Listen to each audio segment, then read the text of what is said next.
Abra comigo sua Bíblia em Mateus capítulo 1, versículo 18. O tema dessa nossa palavra, dessa nossa pregação é o homem segundo o coração de Deus. Vamos repetir? O homem segundo o coração de Deus.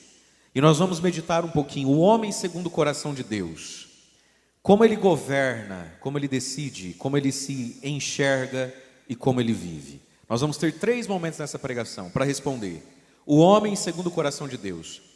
Como ele governa, lidera. Segundo, como ele se enxerga, a sua autoimagem. Terceiro, como ele vive e se relaciona com o Espírito Santo. Primeiro, como ele governa, lidera as coisas. Segundo, como ele enxerga a si mesmo. Terceiro, como ele se relaciona com o Espírito Santo. E nós vamos olhar 3 homens. Primeiro nós vamos olhar São José, depois nós vamos olhar José do Egito, e depois nós vamos olhar nós mesmos. Então, 3 homens na Bíblia, 3 personagens masculinos para responder 3 perguntas e como vencer 3 tentações. Então mexe o seu ombro, acorda, faz fala assim: eu devia ter ido dormir mais cedo ontem, né? Mas não, ficou revendo de novo os 4 gols do Palmeiras. Você já não viu na quinta? Agora vem dormir na minha pregação, não tem nem vergonha. Muito bem, queridos, o homem segundo o coração de Deus. Nós já vimos, o Moisés trouxe para nós, de um modo tão profético e ungido, São Paulo nos ensinando tantas coisas. E agora nós vamos ver então a partir da vida de São José, da vida de José do Egito, e através da vida de cada um de nós como cristão católico, a gente vai usar um pouquinho a Bíblia, que bom que você trouxe a sua. Nós vamos olhar que o homem de Deus, ele é chamado a governar, liderar, ele precisa saber reagir à vida. Que o homem de Deus, ele precisa ter um entendimento de si mesmo e que ele precisa se relacionar com o Espírito Santo, porque, queridos, é o Espírito Santo que faz as coisas em nós. A fé cristã, ela não é autoajuda, mas ela é a ajuda do alto com um objetivo: formar, moldar e gerar Cristo em nós. O grande fruto de um dia como esse é a gente voltar desejando ardentemente para nossa casa Cristo em mim. Ter como meta, como parâmetro, como paradigma, como busca, como topo da montanha, para quem já foi em legendário aí, Jesus Cristo, ser como Ele é. Esse é o motivo pelo qual a gente nasceu, estar em comunhão com Deus. A gente nasceu para conhecer a Deus, amar a Deus, servir a Deus, se unir a Ele. A vida tem essas 4 finalidades muito básicas. Por que eu nasci? Você nasceu para conhecer a Deus, amá-lo porque o conhece, se o ama você o serve, e quem serve se une. Isso é para todos nós, independente da vocação, independente da idade. E claro, isso vai acontecendo na nossa história, no dia a dia, com erros e acertos. E nesse sentido é que se cumpre a palavra de Romanos 8:28, porque todas as coisas cooperam para o bem daqueles que amam e buscam a Deus, e todas são todas, inclusive o pecado. Claro, não o pecado consentido, não o pecado onde eu me deito nele, mas até os pecados que você já cometeu. Se você é um homem que sinceramente tem como busca Jesus Cristo e não as coisas que Jesus pode te dar, tudo está cooperando para o seu bem, inclusive as coisas que Jesus não está te dando, inclusive o pecado que te envergonha, te humilha e te fere. Tudo coopera para o bem, e isso é o bem. As outras coisas não são o bem, as outras coisas são boas. Até que isso é bom, né? Foi isso que Moisés ensinou? Fala para quem está falando, até que isso é bom. Então, o Palmeiras fazer o que fez não é o bem. É bom, mas não é o bem.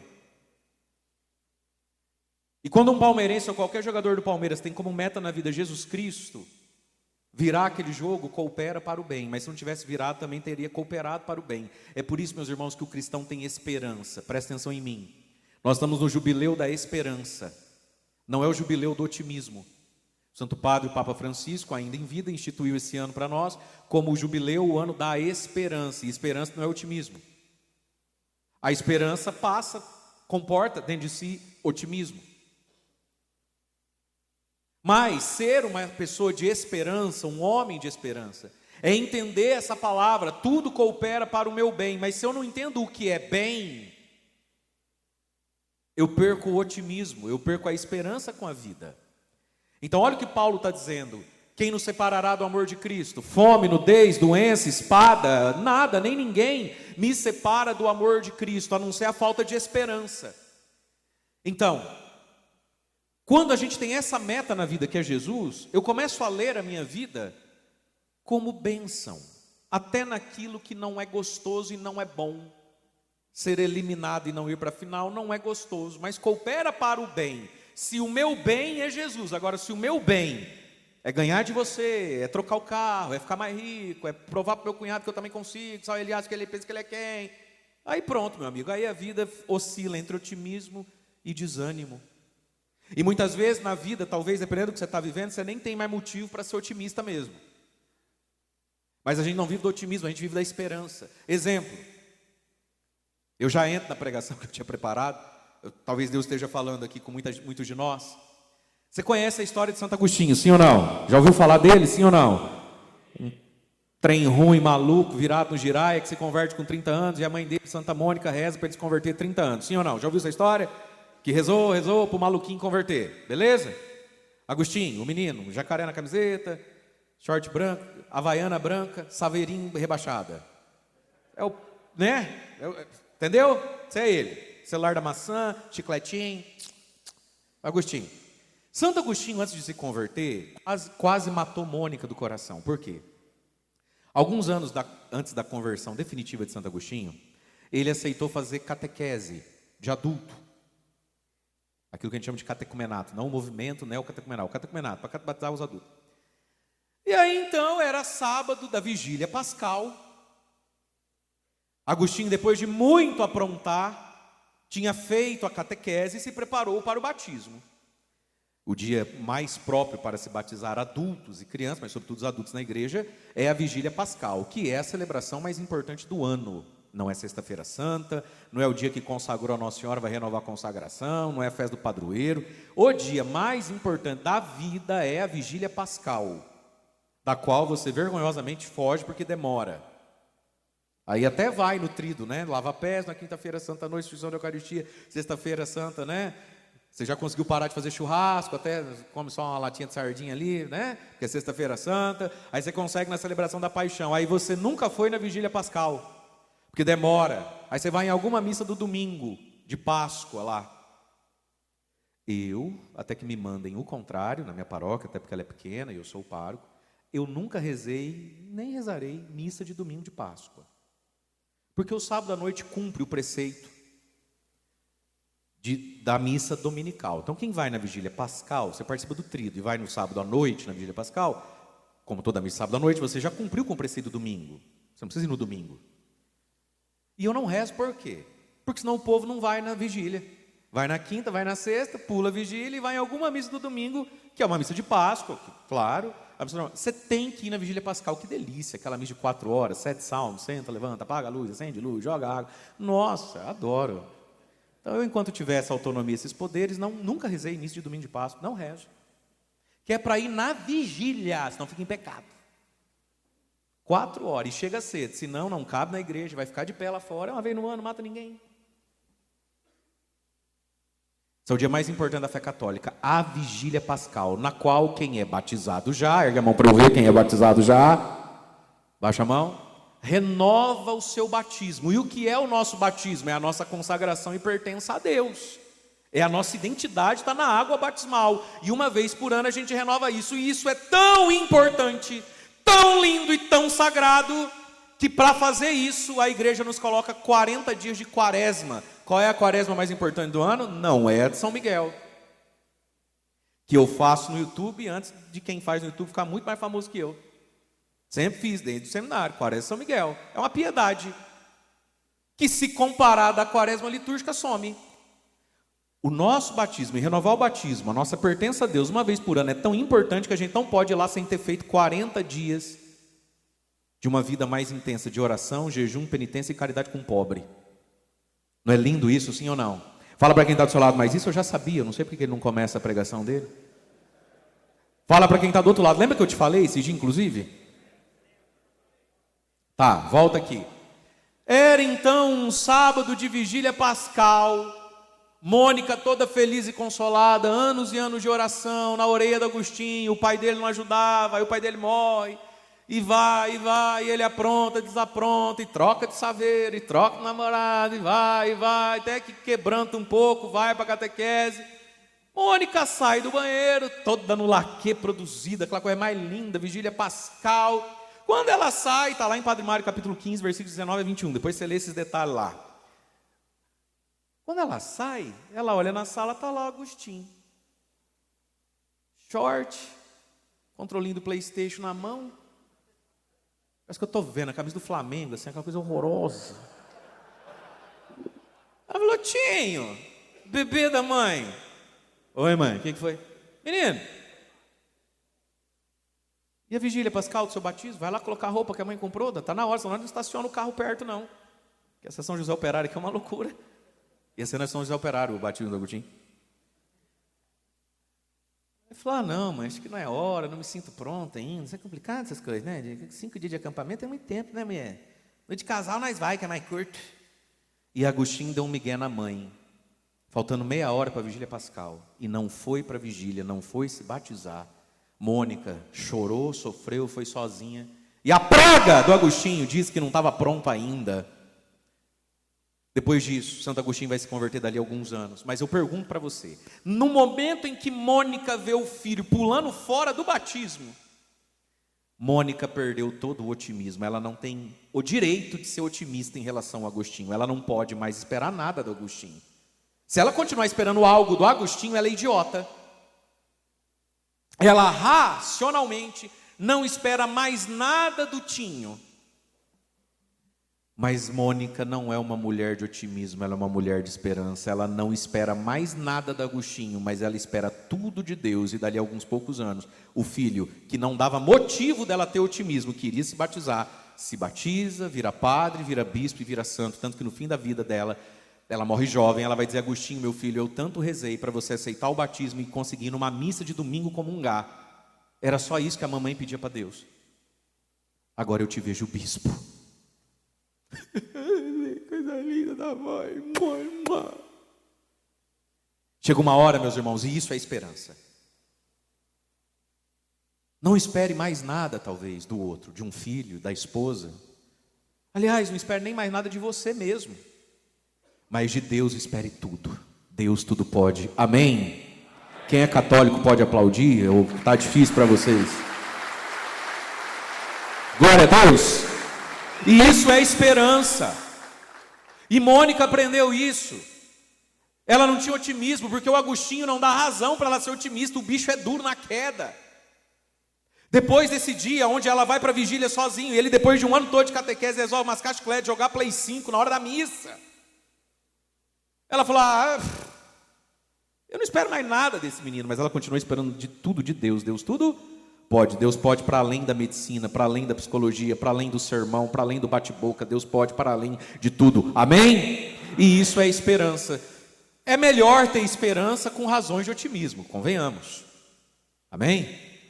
Mas quando o otimismo acaba, não pode acabar a esperança. Nós esperamos tudo de Deus. Amém? Fala para o irmão que está do seu lado, eu não espero mais nada de mim. Eu me conheço. Erga sua mão direita para o céu e fala, Senhor, eu espero tudo de vós, não é de mim. Amém? Então vamos lá.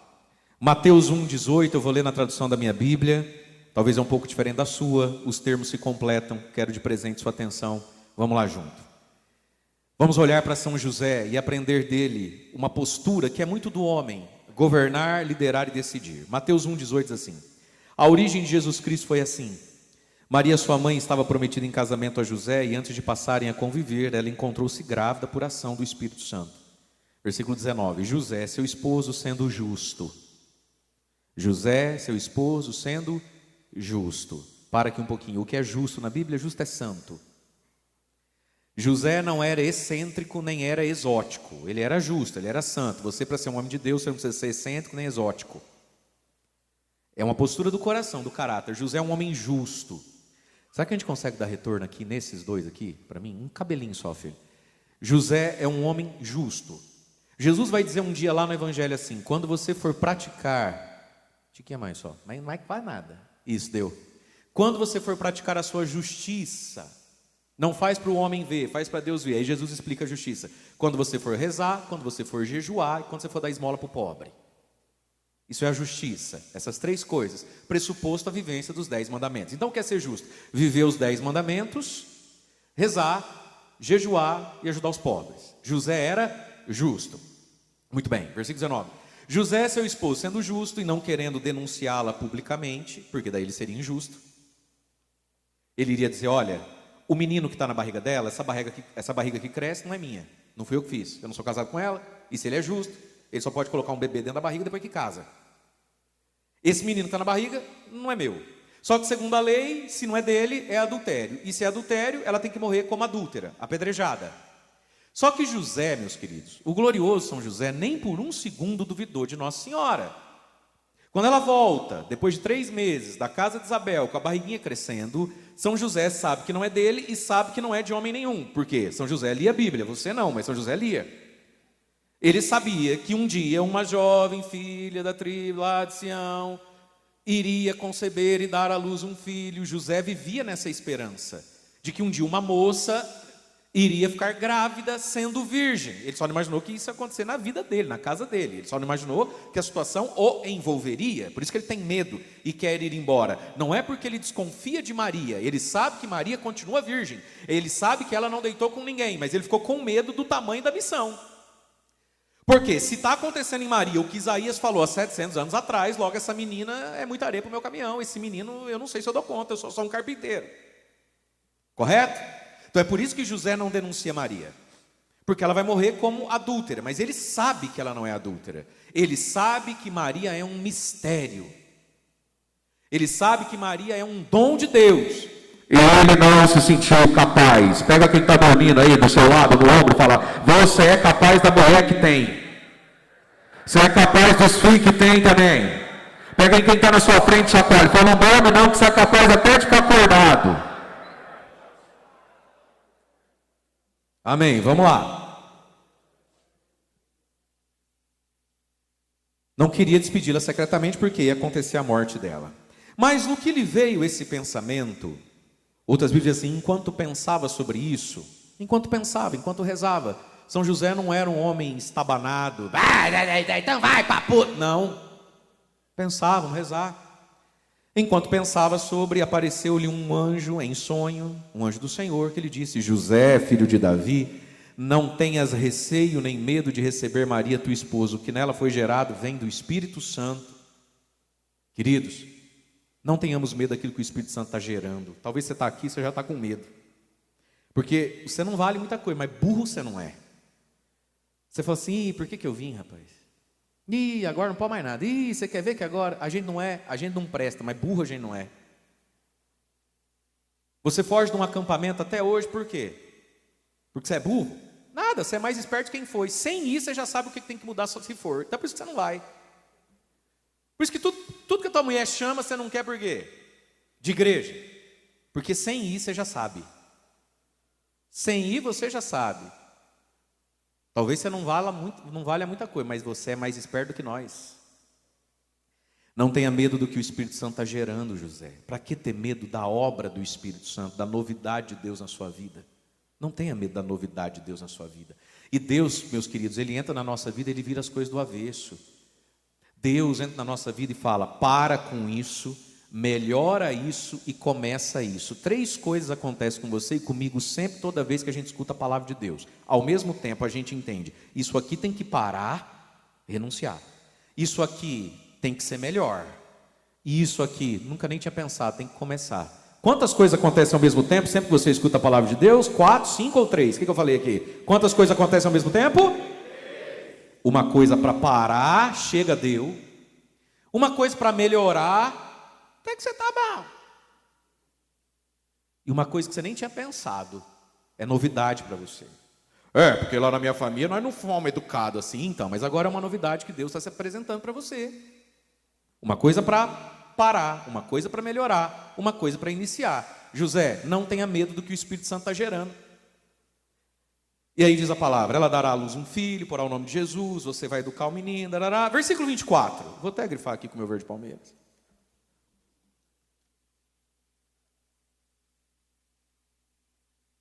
(24:4) verde, tá bom. Quando acordou, José fez conforme o anjo do Senhor tinha mandado e acolheu sua esposa. Amém? Agora vai comigo ali, Mateus 2,13. Depois que os magos, Jesus aqui já nasceu, adoraram Jesus, se retiraram, o anjo do Senhor apareceu em José e disse: foge para o Egito, que vai dar ruim, José. Ele acorda no meio da noite e fala: Maria, Maria, vamos. Só pega o pacote de fralda, a mamadeira e o carregador do celular. Vamos para o Egito. Versículo 14. José levantou-se de noite com o menino, a mãe, e retirou-os para o Egito. Mateus 2,19. Quando Herodes morreu, 5 anos depois, ele ficou no Egito, sem falar egípcio, sem profissão, foi um apuro, hein? Quando Herodes morreu, versículo 19, o anjo do Senhor apareceu em sonho a José no Egito e disse: levanta, que o homem morreu, pode voltar. Versículo 21, levantou-se e fez conforme o anjo do Senhor mandou. 22, mas quando soube que era o Arquelau, falou: ih, vai dar merda. Depois de receber em sonho um aviso, retirou-se para a região. Diga comigo, José escutava e fazia. Olha que interessante, por 3 vezes o anjo aparece em sonho e fala: Zé, faz assim, Zé levanta e faz assim. Não faz nem assado nem ao molho, faz assim.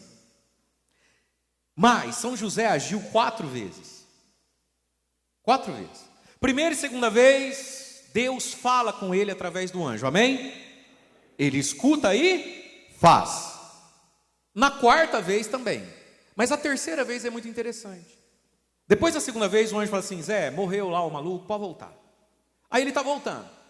Para lá, quando soube que Arquelau é que governava, falou assim: não sei, esse Arquelau. Aí ele muda e vai para a região de Nazaré da Galileia. Veja, José age em favor de Maria e Jesus como proteção, como provisão, como segurança. Quantas vezes? 4 vezes, amém? 3 vezes é recado direto de Deus. 1 vez, discernimento. José está antenado. José está percebendo as coisas. Quem governa lá? Quem governa aqui? Ele só sabe trabalhar com madeira, carpintaria. Quanto que é o ICMS, sei lá se é o ICMS, da madeira ali naquela cidade? Não era mais melhor ir para lá, uma vez que eu estou pobre, vou onde tem mais imposto, vou onde tem menos imposto. Bate nesse negócio oco ou duro que você tem em cima do pescoço. Fala assim: Jesus, ilumina minha inteligência, meu discernimento, me ajuda a pensar, saber das coisas, tá por dentro, amém? Tá, mas isso aqui é o importante para nós, queridos, para nossa meditação. Veja, a vida surpreendeu José e ele precisou tomar uma decisão, amém? O que José faz? 3 coisas, quem está anotando? José pensa e reza, depois José discerne, depois José faz. E isso aqui, meu amado, olhando aqui para o padre, isso é muito próprio do homem. A grande maioria dos senhores que estão aqui já são casados, outros serão casados. Eu sou padre, eu estou numa paróquia. Existe um papel masculino no mundo, dentro de uma empresa, dentro de uma casa, dentro de uma paróquia, um papel que é muito próprio do homem. O que o homem faz? Isso aqui é muito do homem. E isso aqui, se for bem feito, a mulher admira. A mulher admira. O homem deseja a mulher por vários motivos e qualidades que uma mulher tem que ter. Mas o que tem no homem que a mulher o deseja, o admira? A mulher precisa admirar o homem. É por isso que tem uns carequinha, barrigudinha aí, o maior sucesso. Porque ele é admirável. E sim, entendamos, o dinheiro é motivo de admiração. A mulher admira um homem que provê, que dá mais segurança nesse sentido. Esse não é o único lugar da admiração. Mas a mulher precisa se sentir segura. A mulher busca por segurança. É por isso que a sua mulher aceitou casar com você. Porque de algum modo ela conseguiu acreditar, ainda que iludindo a si mesma, não sei, de que está com você, está com Deus. É isso que é. Tanto é que é da tradição, é do costume, é de algum senso comum, o rapaz ir falar com o pai da moça e pedir autorização e falar: não, seu fulano, o senhor pode ficar tranquilo, e é papel desse pai fazer jogo duro. Tá, mas qual que é a intenção desse rapaz? Não vai vir falar comigo? Você imaginou uma mulher, uma moça indo falar com a mãe do cara? Falando, dona Cleide, assim, pode ficar tranquila, tá? Eu vou cuidar bem do seu menino. Tem cabimento isso, gente? Sim ou não? Não, é o rapaz que vai no pai da moça e fala, Osvaldo, tá comigo, tá com Deus. Não é isso, sim ou não? Ué. Quem é que está no altar esperando a noiva? O homem. Então, meu querido, existe um papel no mundo próprio do homem. A mulher consegue fazer? Consegue. Mas se ela tiver que fazer o que é próprio do homem, ela estressa, ela vive com dor, ela fica irritada. Percebe? Ela fica azeda, tem coisa que é do homem. E eu sei que muitos dos senhores têm tentado ser homem e sim, a tua mulher não deixa. Que alguns de vocês casaram com a jararaca mesmo. A tua vida não é fácil, a gente sabe disso. A gente bate o olho sem vontade de rezar por você. Dá para ver que a tua mulher é brava, mandona, ela assimilou essa energia masculina nela por tantos motivos, é do jeito dela ou não é do jeito dela, né? Aí esse é um desafio para você, ajudá-la a ir para o papel dela e você vir para o seu papel, sim ou não? E não é fácil muitas vezes, mas veja, esse é o papel de José. São José nos ensina o quê? Primeiro, ele pensa. O que é pensar?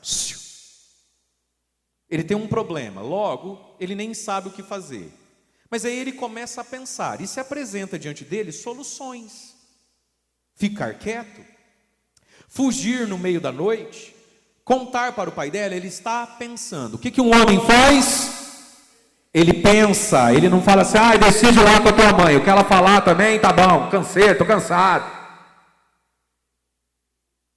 E volta para o celular para ver Xandão, STF. Né? É isso que um homem faz? Ele pensa, e o pensamento te dá caminhos. Segunda coisa que José faz, ele discerne. Ele recebeu um discernimento de Deus. Ele discerniu, vou casar com a moça. Na terceira vez, vou ou fico, discerniu, eu vou. Aí ele discerne, mas também não vou para lá, vou para cá. É próprio do homem pensar, recolher as possibilidades e discernir um caminho. Então ele pensou, amém? Ele discerniu, amém? E o que ele faz agora? Ele faz. Casa ou não casa? Discerniu, caso. Quando que casa? Então casa, antes do menino nascer, né? Você quer ver o filho de São José, nosso Senhor Jesus Cristo, fazendo a mesma coisa? Sim ou não? Bodas de Caná, 30 anos depois, São José está morto, Jesus está lá numa festa, Nossa Senhora, cumprindo muito bem um papel feminino, vendo detalhes que o homem não vê mesmo, percebe que vai faltar vinho, não sei se foi o jeito do garçom mandar, o jeito deles cochichar um com o outro, Nossa Senhora pegou no ar algo que um homem que é homem nunca ia pegar mesmo. Depois você lê lá, essa já está um pouquinho antes, é Padre Mário capítulo 7, versículo de 7 a 9, Jesus estava ali com os discípulos, os outros homens da festa conversando, o preço da soja, o dólar e a Libertadores da América. Jesus não está nem com a paçoca com o vinho, gente, isso não é coisa de homem. Maria, enquanto mulher, faz o que uma mulher estruturada faz. Percebe o que um homem não percebe, se dói por aquilo que o homem não dói e leva para o homem resolver. Filho, eles não têm mais vinho. E aí Jesus começa a pensar. Mas o que eu tenho a ver com isso? Minha hora ainda não chegou. Jesus tem vários pensamentos na cabeça. E aí Maria faz o que uma mulher equilibrada faz. Entrega e sai da frente. Vira para os garçons e fala, o que ele falar para fazer, vocês faz. Mas o que ele vai falar? Não faço ideia. O que ele decidir, está decidido. Igualzinho a tua mulher, sim ou não? Ela chega e fala, amor, está acontecendo assim, não sei se você percebeu, ele fica trancado no quarto, ela não conversa, não sei o quê, eu não sei se você percebeu que está pingando ali uma goteira, e entrega para você e sai da frente. Aí quando você decide, né? Quando você fala, não amor, pode deixar, tá pingando? Não tinha visto tá pingando. Já vai para 20 dias que pinga. Você não quer arrumar, meu amão, meu lindo? Ou pedir, pagar para alguém arrumar? Você fala, não meu amor, pode deixar. Eu mesmo pago alguém e amanhã isso está resolvido. Não é isso? E a sua mulher, igual Nossa Senhora, não reclama, não bota gosto ruim, não fala, mas vai pagar, por que você... Uma mulher estruturada, percebe o que o homem não percebe, se sensibiliza com o que o homem não se sensibiliza, leva para o homem da cena e sai da frente e fica quieta. E o que ele decidir, está decidido. Igualzinho a sua mulher, sim ou não? Não. Não tem um segundo andar ali para trazer as mulheres deles? Um prega embaixo, outro prega em cima. Aí. Tem não? Tá, mas aí Jesus é a figura masculina da cena. O que ele vai fazer? Vai fazer igual o pai fez. Ele vai pensar, resolvo ou não resolvo? Aí ele vai discernir, como que resolvo? Onde é que eu vou arrumar vinho? Não sei, mas dessa Jesus olhou para a areia, falou, se eu enchesse uma carriola de areia e soprasse, virava vinho. Ele pode fazer areia virar vinho, sim ou não? É para qualquer coisa. Mas talvez ele pensou, como é que carrega vinho na carriola? Vai mais cair fora do que dentro. O que eu faço? Aí ele discerniu, já sei, vou de água. Tem ali umas talhas, água e vinho é molhado. Se talha carrega água, carrega vinho. Enchem as talhas de água até a boca. E aí ele transforma. O que Jesus fez nas bodas de Caná? Pensou. Discerniu entre tantos pensamentos. E fez o quê? Ele fez a água virar vinho antes do outro vinho acabar.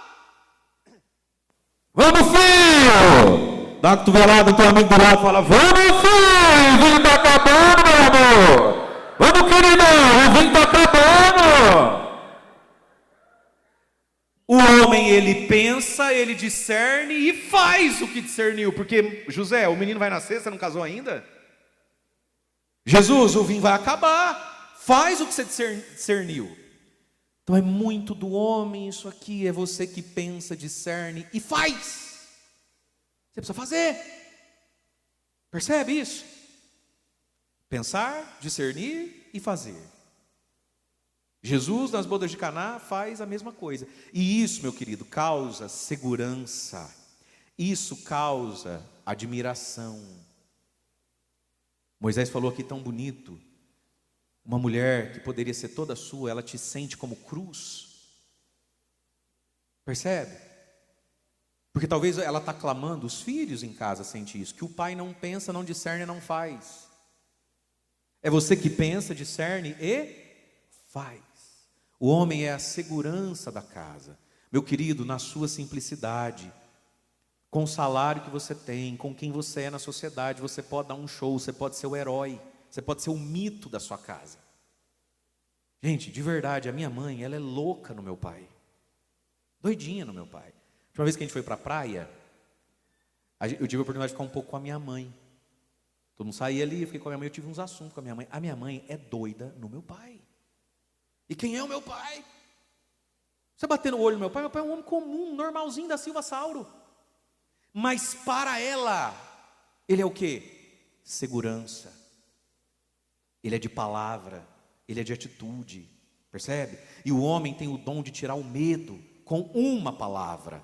Talvez você vive isso na sua casa, você chega, já está ela lá louca. Ó, tá aqui, esses demônios, olha, se eu puder eu taco na parede, ninguém me escuta, porque eu já falei, de novo esses carrinhos. Não, eu trabalho igual uma louca, olha essa sala.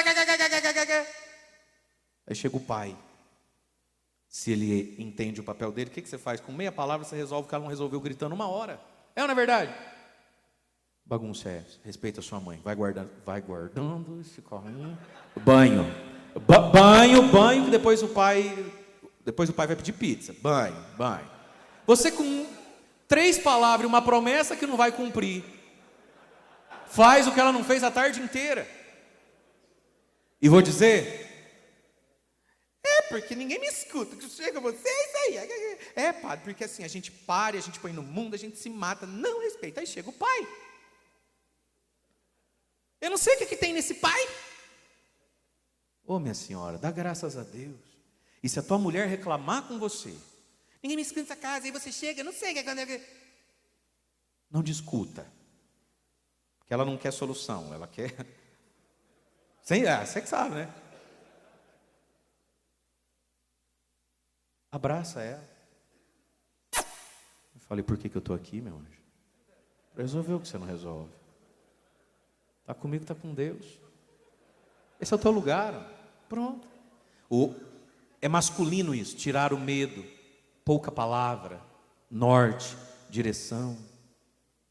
E claro, está cansado, está estressado, ela grita, ela fala, filho não escuta. A vida não é receitinha de bolo assim. Mas esse é o norte por onde você precisa andar. Amém? Fala para quem está do seu lado aí. Pensa, discerne, faz logo o que você discerniu, pelo amor de Deus. E qual é a tentação de São José? 1, 2, 3 comigo, 1, 2, 3, volta. Qual é a tentação de São José? Preguiça e omissão. O homem, ele é muito tocado por essa tentação, preguiça e omissão. O homem omisso, não é verdade? Onde está o pai dessa criança? Onde está o homem dessa casa? Ou é preguiçoso, muitas vezes, está lá no espetinho, tomando cerveja, nem gelada está direito. Omisso diante do desafio, não dá conta, então vamos jogar sinuca, vamos comer espetinho, vamos jogar bola, vamos ficar quietão, vamos ficar longe. E as mulheres, com todos os defeitos que têm, a maioria delas não são preguiçosas nem omissas. Pode ser meio destrambelhada, mas elas estão ali, ó, na luta. Elas estão ali, ó, embolado com filho, embolado com sogra, quebrou o fêmur, está na cama, tem que ajudar a dar banho, está lá a mulher, menstruada, ela está lá. Sim ou não? A mulher lida muito melhor com a dor, não é? E claro, o homem também sente dor. Você sabe, né? Existem pesquisas que dizem, uma mulher, quando tem pedra no rim, quando tem uma fratura exposta, ela consegue entender o que é para nós homens a gripe. É o que dizem aí os estudiosos aí, né? Mas veja, qual é a tentação desse arquétipo São José, em mim e em você, que somos homens? Preguiça e Erga sua mão direita para o céu comigo, em oração diga assim: glorioso São José, ajudai-me a vencer a preguiça e a omissão. Eu preciso não ter mais preguiça, nem medo de pensar, discernir e agir. Amém. Segundo homem que nós vamos olhar na Bíblia, um outro José, esse aqui 1000 anos antes, não é o pai de Jesus. Gênesis capítulo 37, é o primeiro livro da Bíblia, está lá no começo. Se em São José a gente pôde aprender o que um homem faz, no sentido de liderar, reagir, administrar a vida, em José do Egito nós vamos ver como um homem tem que ver a si mesmo. Eu estou em Gênesis capítulo 37, versículo 3, desculpe, versículo 2. Gênesis 37, 2, ok? Havia um homem chamado Jacó. Jacó teve 12 filhos, depois teve mais um. São as 12 tribos de Israel. O mais novinho é o José, a tribo de José. Quando José nasce, Jacó já era velho, então ele não sabia se ele era pai, se ele era avô do menino. Ele ficou mole, bobo, e todas as surras que ele dava no primeiro não deu no último. Não é assim? Então, olha lá. Gênesis 37, 2. Quando tinha 17 anos, José apacentava as ovelhas com os irmãos, como ajudante dos filhos de Bala e Zelfa, mulheres do seu pai. E José, o queridinho do papai, falou ao pai da péssima fama dos irmãos dele, fofocou para o pai. Ele já era o mais queridinho e aproveitou de ser o querido do pai, ele era o caçulinha, para falar mal dos irmãos pelas costas, fofoqueiro. A Bíblia não esconde o pecado de ninguém. Versículo 3. Ora, Israel é o Jacó. Israel amava mais a José do que os outros filhos, porque tinha lhe nascido na velhice, e por isso mandou fazer para ele uma túnica de mangas compridas e coloridas, um manto colorido. Naquele tempo ninguém tinha roupa de cor. Vamos lá, nós estamos 1000 anos antes de Jesus. Não tem sabatina e camisetas, não tem. Entendeu? Então todo mundo fazia roupa de algodão, de linho, da cor natural. Era muito difícil, tinha assim que gastar muito dinheiro para tingir roupa, era coisa de rei. E o Jacó criou 12 filhos, tudo de bege.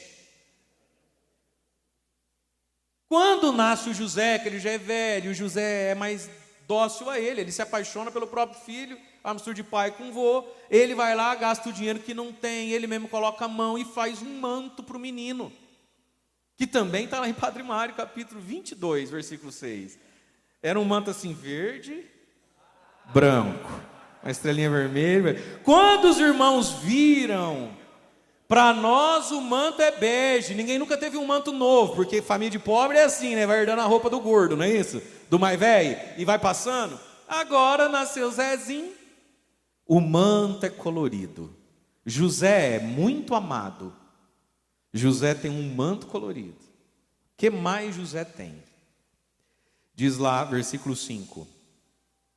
E aí continua dizendo ali, Versículo 4. Os irmãos, percebendo isso, que ele é muito amado e que ele tem um manto colorido, odiavam-no e já não podiam mais lhe falar pacificamente nem olhar nos olhos. Inveja, ciúme, raiva. Versículo 5. Ora, José teve um sonho e contou aos irmãos: escutai o sonho que eu tive. Estávamos num campo atando feixes, de repente o meu feixe se levantou, ficou de pé, maior que os vossos, e os vossos se prostraram para o meu feixe. E os irmãos o odiavam ainda mais. Versículo 9. José diz: tive um outro sonho. Eu vi que o sol, lua e estrelas se inclinariam um dia para mim. E sim, ele vai virar governador do Egito. Para que falar? Besta. Tá, os irmãos vão odiando-no. Versículo 18. Jacó fala assim para os Zezinhos: vai lá ver onde estão os seus irmãos. Estão demorando para voltar do serviço. Você já me falou que eles são meio preguiçosos, meio trapaceiros. Uma dessas estão lá jogando videogame. Vai lá ver o que os teus irmãos estão aprontando. E ele foi. Versículo 18. Eles, porém, vendo José vindo de longe, antes que se aproximasse, tramaram a sua morte e disseram uns aos outros: aí vem o sonhador, vamos matá-lo. Palavra do Senhor. Em São José a gente aprende como administrar a vida, amém? Pensa, discerne e faz, amém? O que nós podemos aprender com José do Egito? Que aí o final da história, todo mundo vai se perdoar, e dessa inveja, desse ciúme dos irmãos, ele vai ser vendido, escravizado, lá ele vai interpretar o sonho do faraó, e de menino vendido, jogado na cisterna, vira o homem mais poderoso da terra. Os irmãos dele, sem saber, pela inveja, aceleraram o destino de José. José nasceu para ser grande. Quando alguém tem inveja de você, o que você tem que fazer? Nada. Opa, tem alguma oração contra a inveja? Meu irmão, entenda, inveja faz mal para quem sente. Quem é vítima da inveja está sendo empurrado para onde tem que ir. A inveja nos empurra para o caminho que Deus quer para nós. Se você olhar para a sua vida, se o Moisés olhar para o ministério dele, você não chegou onde chegou sem a ajuda da inveja dos outros. Uma vez, uma mulher foi lá em Alto Piquiri, me abraçou, agradeceu, testemunhou a graça, falou assim: padre, eu queria te contar uma coisa, eu queria que você ficasse chateado. Eu estava em tal lugar e tinha 2 padres. Eles falaram tão mal de você, mas tão mal de você, eu nunca tinha ouvido falar seu nome. Eu falei: nossa, quem deve ser esse demônio? Fui te assistir.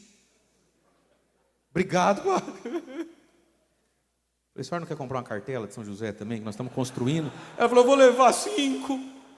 Eu não sei quem são esses 2. Inveja faz mal para quem sente, para quem é vítima, está te empurrando para onde você tem que ir. José só chegou onde chegou porque foi fiel, porque orou, e porque teve umas invejazinhas pelo meio. Fala para quem está ao seu lado: não tenha mais medo da inveja, continua sendo você, continua rezando, tem mais Deus para dar que o diabo para levar. Então, entendeu?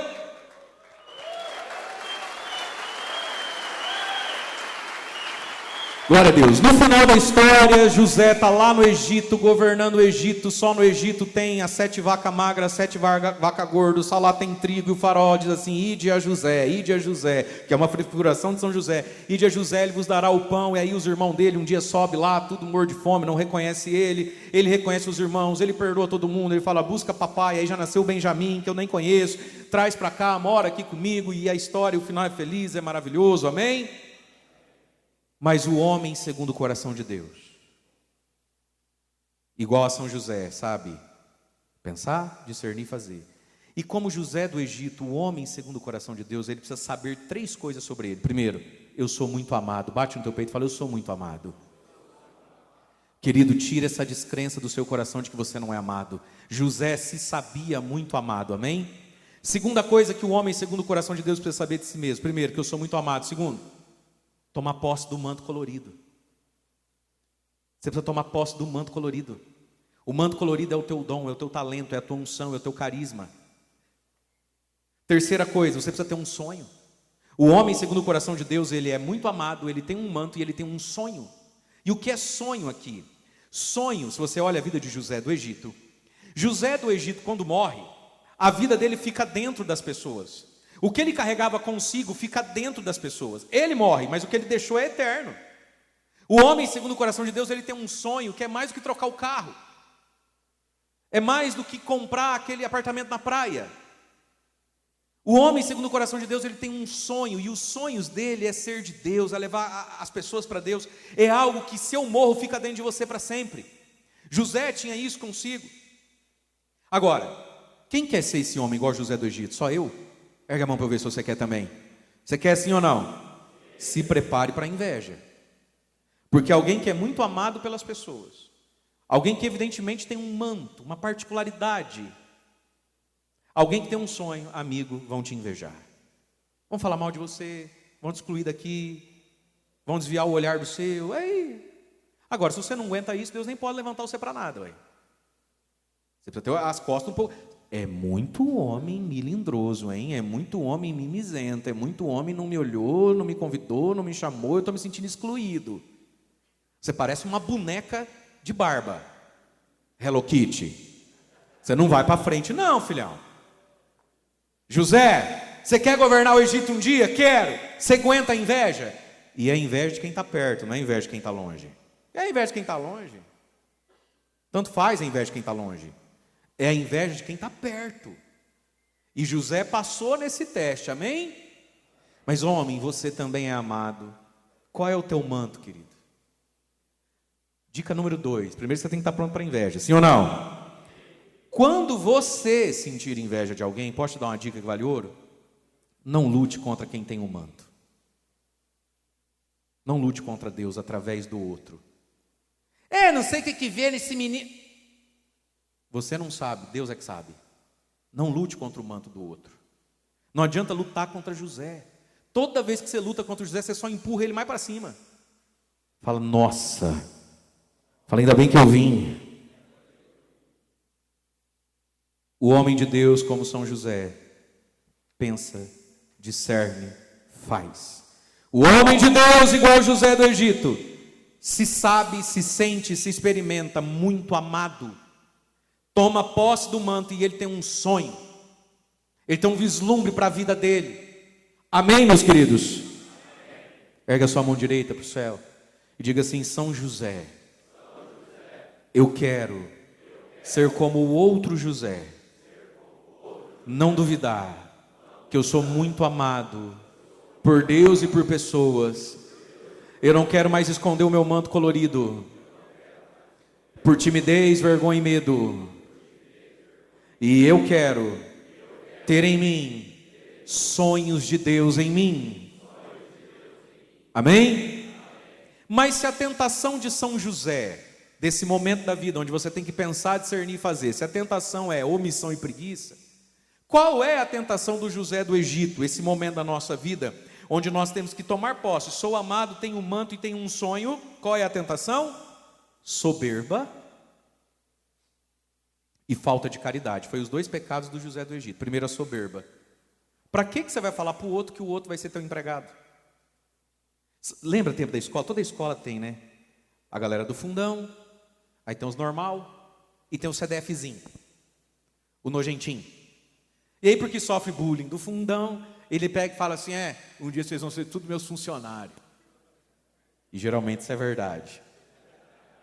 Não é isso? O CDF vai trabalhar pensando no ar-condicionado e a galera do fundão vai suar a camisa para servir a empresa do que... Isso aí é a vida, mas volta aqui comigo.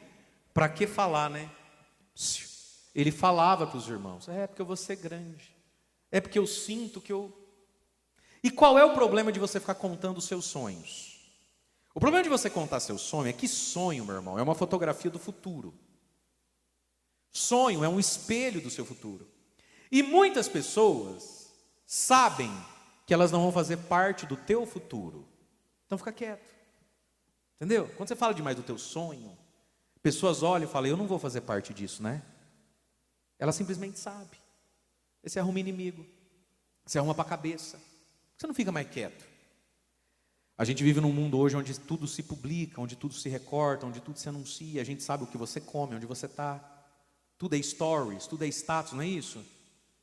E talvez a sua família sofre disso. Muitas mulheres reclamam: padre, a minha casa não tem privacidade, porque a mãe dele, a sogra, a sua mãe, sabe quanto vocês ganham, sabe quanto custou a praia, sabe quanto custou o sofá. Você precisa ter mais privacidade na sua vida. Amém? Gente, vida de padre é escutar a mulher falando mal de sogra. E muitos de vocês foram tão dominados, controlados por uma mãe, até que é boa, mas sem virtude. E aí essa mãe vai sabendo tudo, e já está todo mundo sabendo que você ganha 7.200, a sua mulher está ganhando 2.800, vocês estão devendo um terreno, mas o carro está com 180 mil quilômetros, vai ficar ruim de vender, então era bom financiar um outro. Daqui a pouco, do nada, o teu cunhado chega do seu lado e fala assim: não acredito que você está querendo comprar um Peugeot. Mas quem te falou? Se eu gosto de Peugeot, eu gosto de Peugeot. Como é que ele está sabendo? Ele está sabendo que vocês falam muito, conversam muito, entendeu? Dá uma briscadinha quem está do seu lado, fala assim: não dorme não, o cara está falando até de tabela FIP, velho. Aí dormir na hora dessa, deixa comprar o Peugeot, o dinheiro é dele. Você nunca fez uma loucura na vida, faça, né? Mas o cunhado já está sabendo. Aí ele quer perguntar para você: mas você financiou no banco? Qual que foi a taxa de juro? O que ele tem a ver com isso? Ele tem 2 filhos, ele não paga pensão, ele quer saber da sua taxa de juro. Por que ele sabe? Porque você fala muito, fica quieto. Nossa. Terceiro homem da Escritura, o homem segundo o Espírito, você e eu. Vamos lá para outra ponta quase da Bíblia. Carta de São Paulo aos Romanos, capítulo 8, versículo 11. Mateus, Marcos, Lucas, João, Atos dos Apóstolos, Romanos. Romanos 8, versículo 11. Então vamos lá, nós estamos aqui para responder 3 perguntas. O homem segundo o coração de Deus, nós vamos descobrir como é que ele governa e gerencia a vida, como São José, pensando, discernindo e rezando. Romanos 8, 11. Segunda pergunta, como é que ele se enxerga? Nós precisamos ter um autoentendimento, uma autoestima de nós mesmos, como José do Egito, amado, manto colorido e sonho. Certo? Sem ceder preguiça e omissão, sem ceder a soberba e falta de caridade, que foi o caso do José. Soberbinho e faltava com a caridade porque falava mal dos irmãos para o pai. Romanos 8:11, antes da gente entrar nesse terceiro tipo de homem, querido, voltando ainda um pouquinho no José. Primeiro, ele é soberbo. Segundo, faltou caridade. Ele sabia aos 17 anos de idade que de algum modo ele nasceu com um tamanho maior que os irmãos. Ao invés de ele ter caridade dos irmãos, tudo que ele podia falar mal dos irmãos, e tinha, para o pai ele falava. Jesus disse assim, vai ser o evangelho de hoje à tarde na missa, as bem-aventuranças, presta atenção em mim. Bem-aventurados os misericordiosos, encontrarão misericórdia. Às vezes o limite, o pecado, o escândalo, a miséria, a lerdeza do outro está na tua mão. Use de misericórdia, porque quem não usa de misericórdia não vai encontrar lá, nem de Deus nem dos homens. Às vezes a sua vida passa numa linha tênue, e a vida, alguém, nem é próximo de você, usa de misericórdia com você. Sabe quem soprou isso no coração daquela pessoa? Nem é de Deus, nem é de igreja. As misericórdias que Deus viu você praticando. José, você já vai ser maior que os seus irmãos. Seus irmãos já vão ficar para trás por natureza. Qual é a graça, José, de ter parte na desgraça do outro? E nós estamos num mundo que celebra a desgraça alheia. Quem ainda não cresceu de fato na caridade do Espírito Santo sente um sabor com desgraça alheia. Deus nos livre de ter parte na desgraça do outro. Lembra de Davi? Davi foi profetizado como rei, sim ou não? Então ele sabia que um dia ele ia ser rei, sim ou não? Só que o rei da hora, Saul, perseguia Davi, sim ou não? Não tem um versículo que diz assim, não toqueis nos meus ungidos, sim ou não? Davi, fugindo de Saul, viveu essa cena. Saul entra numa caverna escura, que Davi tinha entrado para se esconder de tão escura. Com uma espada na mão, um exército lá fora. Saul entra, agacha as calças, tira o cinto e começa a cagar. É tão escuro que ele não percebe que Davi está à distância de um braço dele.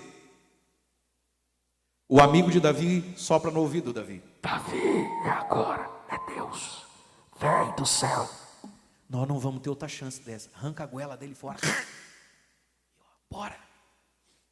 Deus me livre de tocar no ungido do Senhor. Davi pega a faca, corta um pedacinho do manto de Saul. Saul levanta, se limpa, vai lá para fora. Dali a pouco Davi, com o nariz assim, sai lá para fora e se ajoelha. Saul, meu rei, conhece isso aqui? E aí eles insistem, Davi, por que você não matou Saul?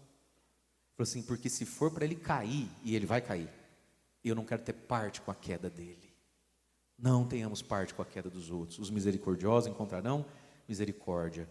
Qual é a tentação desse momento, dessa etapa da vida de José aqui? Muito amado, eu tenho um manto, eu tenho um sonho. Não seja soberbo, tenha misericórdia dos outros. Você não precisa derrubar ninguém. Sabe essa nossa mania de justiça? Essa nossa mania de dever? Misericórdia, José. Deus que tudo reverte, usou de tudo isso, e José chegou onde tinha que chegar. Mas a história não precisa ser tão sofrida assim, não. Bate na tua boca, fala, cala-te boca, né? Porque tem homem que parece ter uma língua de mulher fofoqueira. 3, Romanos 8:11. Já vimos São José, já vimos José do Egito. Agora nós vamos ver eu e você. Romanos 8:11 diz assim o apóstolo: irmãos, se o Espírito daquele que ressuscitou Jesus dos mortos habita em vós, se o Espírito Santo do Pai habita em vós, aquele que ressuscitou Jesus dos mortos vivificará também vossos corpos mortais pelo Espírito Santo que habita em vós. 12. Portanto, irmãos, estamos em dívida, mas não mais dívida com a carne, para viver segundo a carne. Versículo 13. Pois se viver segundo a carne, a carnalidade humana, o ser humano sem Deus, isso que é carne na Bíblia, eu sem Deus, eu, meus pensamentos, minhas vontades, minhas ideias, e tá calor, tá frio. Pois, se viver segundo a carne, versículo 13 eu estou, morrereis. Mas se pelo Espírito Santo matardes o procedimento carnal, vivereis. Versículo 14. Todos aqueles que se deixam conduzir pelo Espírito de Deus são filhos de Deus. 15. De fato, vós não recebestes espírito de escravo para recairdes no medo, mas recebestes o Espírito Santo que por adoção vos torna filhos, e no qual clamamos, Abá, ó Pai, Papai do céu. Versículo 16. O próprio Espírito Santo se une ao nosso espírito humano, atestando dentro de nós que somos filhos de Deus. 17. E se somos filhos, somos herdeiros de Deus, cordeiros de Cristo, se de fato sofremos com Ele, para sermos glorificados com Ele, com Jesus. Palavra do Senhor. Vamos amarrando as coisas. O homem segundo o coração de Deus, em São José, ele precisa entender como governar e gerenciar a vida. Pensa, discerne e faz. O homem de Deus precisa se enxergar como Deus o enxerga. Muito amado, ele tem um manto, ele tem um sonho. Não pode perder para preguiça, nem para omissão, nem para soberba e falta de caridade. Agora, esse terceiro homem, que somos você e eu, cada um de nós, o homem de Deus, ele se relaciona com o Espírito Santo. Como é que um homem de Deus se relaciona com o Espírito Santo? E aqui, meus irmãos, o que o Espírito Santo faz no que a gente ouviu? Primeiro, enfraquece a carne. O Espírito Santo enfraquece o Espírito Santo enfraquece a carne. A carne é fraca. É nada, ela é forte. Se fosse fraca, nós já tinha vencido. A carne não é fraca, ela é forte. Antes fosse fraca. Matar o procedimento carnal. O Espírito Santo, ele enfraquece a carne. Segunda coisa, o Espírito Santo vivifica o corpo. Meus irmãos, é o Espírito Santo que vivifica em nós o bem que queremos. Paciência, bondade, castidade, humildade, fraternidade, oração. Isso é que é fraco em nós. O Espírito Santo enfraquece a carne, mas, disse Paulo, vivifica o corpo. Eu era seminarista, uma vez eu tinha terminado de tocar numa missa, veio uma senhora, ficou ali esperando, terminou, eu soltei o violão, ela olhou para mim e falou assim: você não reza por mim? Eu falei: rezo, o que aconteceu com a senhora? Eu estava tudo suado, violão ali, aquele monte de gente conversando, e ela tinha uma voz de fumante, os dentes meio amareladinhos, mulher magra. Ela pegou e falou assim: é que eu fumo muito. E aquele ali atrás é o meu marido, ele sofre demais com isso, meus filhos. Eles: mas eu não consigo, eu já fiz tratamento, já tentei de tudo, eu volto a fumar. Eu falei: meu Deus, o que eu falo para essa senhora? Que oração que eu faço? Coloquei a mão assim no ombro dela, comecei orando: Senhor Jesus, liberta essa nossa irmã. E tinha uma Bíblia, peguei e abri a Bíblia, senti de abrir a Bíblia na carta aos Romanos. Quando eu abri, caiu nesse texto: e o Espírito daquele que ressuscitou Jesus dos mortos, se mora dentro de você, vivificará também os vossos corpos. Ela não tinha força no corpo para parar de fumar. Ela já tentou, e se ela ficar sem fumar, a cabeça dói, a mão treme. Escrevi esse versículo para ela, ranquei no papelzinho e falei assim: ó, leva com a senhora. A senhora toma algum remédio? Toma remedinho de pressão, remedinho de sei o quê, sabe como é que é véia? Falei: certo. Sempre que a senhora for tomar qualquer remedinho, na hora de tomar qualquer remedinho, lê esse versículo, anota, deixa guardado. como um remédio. Pede para o Espírito Santo te vivificar. Esqueci dessa mulher. Passou, sei lá, uns 4 meses, 3 meses, eu não vou lembrar direito da história. Tocando numa missa, acaba a missa, uma mão bate no meu ombro. É a mulher, dessa vez o marido já não está atrás, fugindo do bafo, ele já está do lado. Uma mulher corada, porque a pessoa parte de fumar, ela engorda, né? Gordinha assim. Lembra de mim? Falei, eu acho que sim. Eu sou a mulher que fumava. Falei, fumava? Não fuma mais? Não. Aquele versículo. Olha que lindo. Eu mesmo aplaudo. Ei, o que o Espírito Santo faz? Enfraquece a carne, mas disse Paulo, vivifica o corpo. Porque às vezes o nosso corpo, e aqui já não é a carnalidade, não vamos entrar na antropologia de Paulo, não precisa. Fica só aqui. Vivifica o corpo. Certo? Aquilo que Moisés falou, é fácil largar da amante, difícil é ficar ouvindo a mulher e falar, é mesmo, meu amor, Ele vivifica essa raiva, essa preguiça, você anda logo, mulher. Ele vivifica o corpo, significa vivifica as virtudes tão humanas em nós. Ele enfraquece a carne, ele vivifica o corpo. O que mais ele faz? Nós ouvimos aqui, tira o medo. Irmãos, o Espírito vos foi dado para vocês não recaírem no medo. Você sabe que a pessoa quando vive no pecado, ela parece ser muito corajosa, sim ou não? Você fala, como é que tem coragem? Mas de onde é que vem toda aquela coragem? De um medo. Medo de estar perdendo a melhor festa. Medo de não estar desfrutando o melhor corpo. Medo de não ser aceito. Medo de ser repudiado. Medo de ser diferente dos outros. E esse medo faz a pessoa até ficar corajosa. Olha o que o Paulo está dizendo. O Espírito Santo te foi dado para você não voltar para o medo.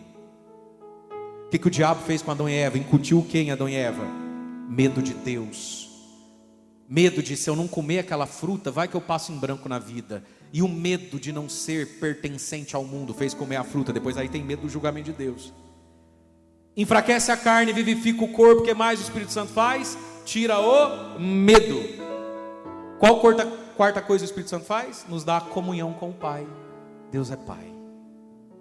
E a boa notícia é que o Pai do céu, diferente do Pai da terra, não é incompleto, Ele é completo. E no Pai do céu nós temos todas as coisas, amém? Temos até aquilo que o Pai da terra não deu. Por isso hoje você pode tirar a mão do pescoço do seu Pai da terra. Porque quando Jesus chega na nossa vida, nos dá o Espírito Santo, nos revela o Pai, a gente celebra o Pai que teve e o perdoa e o celebra. Porque existe um Pai que é Deus e Ele é meu Pai. Abá, ó Pai. Eu não sou azarado, eu não sou desgraçado. Por que eu nasci, por que eu não morro? Essa fala não é de quem tem o Espírito Santo. Porque o Espírito Santo mora dentro do seu espírito e fala dentro do seu espírito, do seu psiquismo assim, Abá, Pai. E aí a gente anda na vida conforme um homem segundo o coração de Deus. E às vezes você está na etapa São José, precisa pensar, discernir e fazer. Não pode ser preguiçoso e omisso. Às vezes você está na etapa José do Egito. Ei, você é amado, pega o manto e vai sonhar. Cuidado com a fofoca e com a falta de caridade. E todos os dias da nossa vida nós somos convidados a ser um homem segundo o Espírito Santo. E qual é a tentação desse homem aqui? Ser meramente carnal. Bateu, levou. O médico disse que não tem cura. Eu não gosto, eu não quero, está calor, está frio. Esse é o homem carnal. Não, qual é o convite? Ser um homem espiritual. Vamos ficar em pé?